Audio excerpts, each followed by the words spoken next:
much anymore when you've got machines to do the jobs for you. But because those machines were being used to maximize profit rather than reduce labor, people were actually working harder than ever. Marx thought that under capitalism, the potential of automation gets wasted, and instead of liberation, we get alienation. Alienation refers both to a socio-economic/political state of living, but also potentially a psychological state of unfulfillment. The Encyclopedia of Marxism calls it the process whereby people become foreign to the world they are living in. Remember last time the importance Marx placed on labour? Human labour is very important for him, because we do it consciously, we plan it out beforehand, and the products we make are the reification of a state of mind.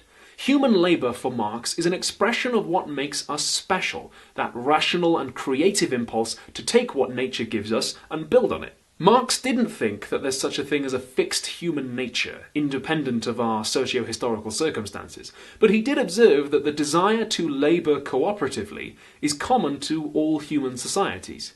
He called this our Gattungswesen, or species essence, and he thought that under capitalism that species essence gets corrupted and turned against us through the processes he called alienation. Marx identified 4 kinds of alienation that arise under capitalism. The first is the alienation of labourers from the products they make.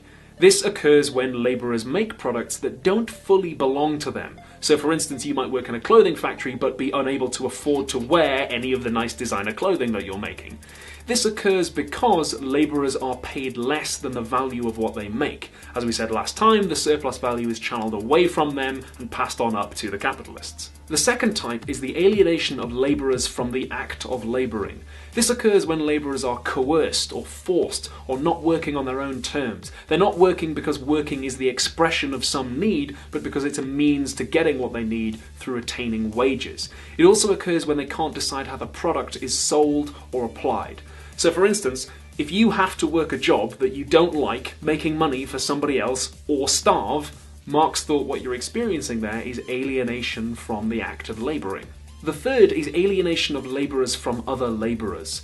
Marx thought that under capitalism, labourers would be encouraged to seek what benefits them individually, wages, rather than what benefits them mutually, which might be much larger social change. Hence the famous slogan, "Workers of the world unite."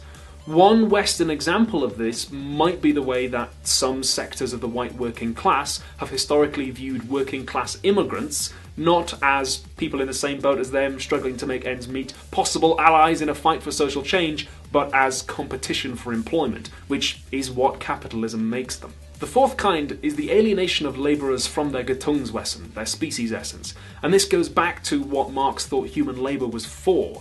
Under capitalism, you work to generate profit for somebody else, or you starve, rather than work to generate surplus value for yourself. You do discrete, separate jobs, rather than work on what you want to, because that's the way profits are more easily generated. You do this for hours not set by you, and for most of the time that makes up your life, rather than direct your life the way you want it to go. You produce value, but you're prevented from sharing in it. Marx thought that just wasn't what a good human life is. But isn't all of Marx's whining about the evils of capitalism just misguided? I mean, it's not like under feudalism everybody was happy and nobody worked. You still had to work or starve then, and even if we automated as many jobs as we could, there are some jobs that are still going to have to be done by people. Well, we're going to touch on a few of those questions in part 4, Beyond Capitalism. That's the end of part 2. You've learned about capitalism's problems, including alienation. In part 3, we'll take a little bit of a holiday from the dense theory and learn about cultural Marxism.